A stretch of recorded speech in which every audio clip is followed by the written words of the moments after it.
What the heck? A queue? Oh my god, why now? Out of all the times, they decided to do it right this second.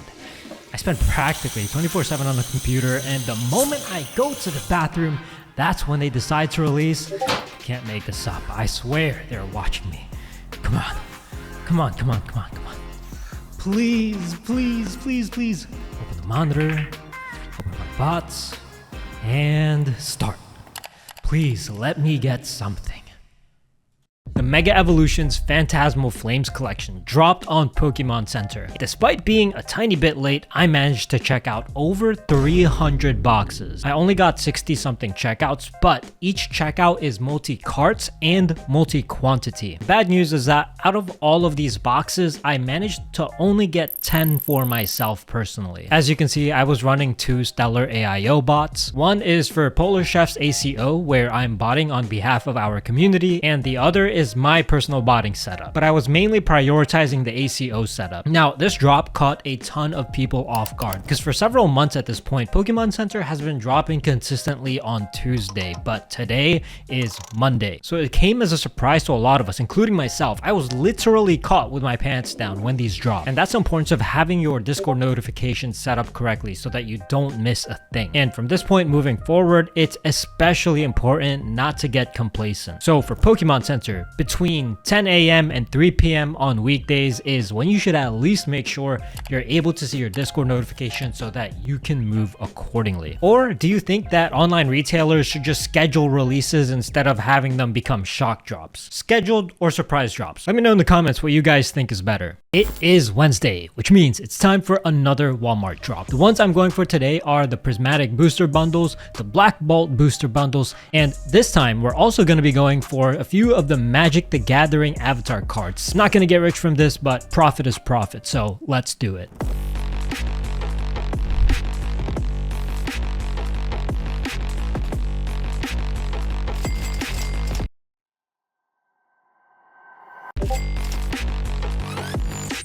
This drop was super low stock. Only got a few checkouts, but as per usual, these checkouts are multi-quantity checkouts, so we still ended up checking out over 50 boxes. After cancellations though, we only end up with 24. Not the best, but we'll take it. When the booster bundles came in, I listed them on eBay right away, and surprisingly, all of this sold on the same day that I listed it, and I made about $50 from this. As for the Magic the Gathering cards, I need to wait a little longer before I can list them, because I won't be getting these until around November 21st. Typically, even for far out pre-orders, I usually sell them before I even get it in hand. But according to eBay's pre-order policy, you cannot sell pre-orders if you're not able to ship it out within 40 days. So I'm personally gonna wait until October 17 to list these. Because when it comes to eBay, generally speaking, you never want to mess around trying to get around their terms of service. Because if you get banned, getting unbanned is almost impossible. It's not as simple as just creating a new eBay account, since they cross-reference IP addresses, names,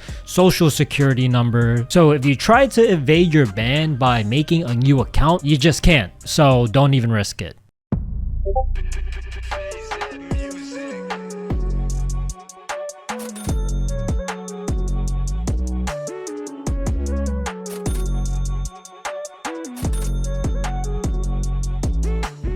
Charizard UPCs dropped, and this release was super important. Resale prices are crazy high, and again, I was mainly focused on the ACO setup, and this time all of the checkouts that I ended up getting is only for our community. I didn't get any for myself, unfortunately. Generally speaking, Soul City, the main owner of Polar Chefs, is the one that does like 90% of the ACO, but he is in the Pacific Standard Time Zone, which means that for unscheduled drops like Pokémon Center, there's a good chance that he's not present. And that's where I would take over. I'm kind of like a backup. But as you can tell, this affects my ability to go for drops myself, but it's all good.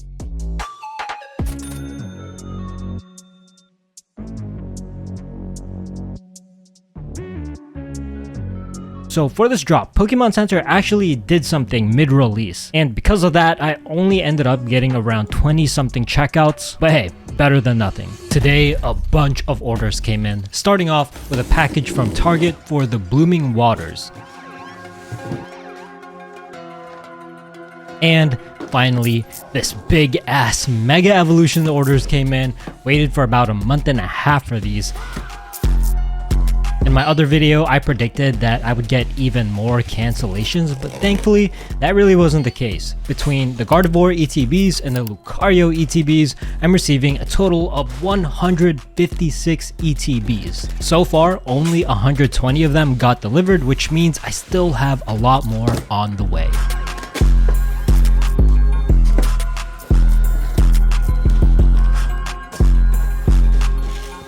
As I was opening these up, I noticed that 2 of them had slightly damaged seals. This one has a slightly messed up seal, that little circle over there.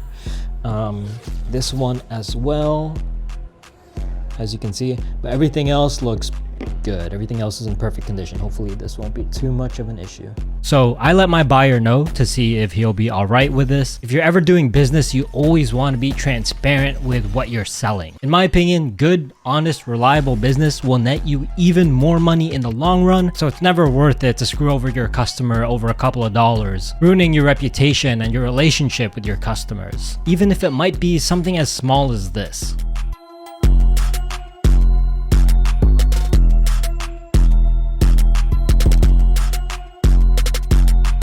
He agreed to buy these 120 ETBs for $86 each. But for the damaged Gardevoir box, it's just $80.